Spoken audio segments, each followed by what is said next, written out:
So ayan mga kabakyard, magbibigay tayo ng depensa sa ating mga alaga, yung ating sisiw.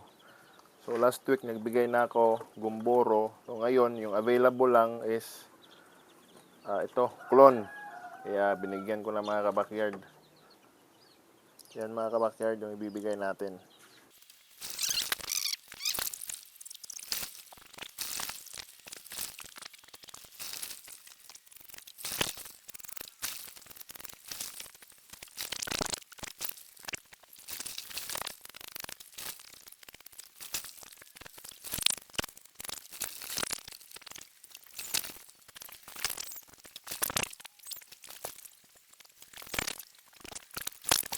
Yun, ito na yung last. Ayos. Ang dami pa. Wala na to. Tapon na mga kabakyard. Pagkatapos, pag hindi na magamit, ubos na bigyan na lahat. Ito yung natira. Proper disposal mga kabakyard yung gagawin natin. So yun. Thank you so much.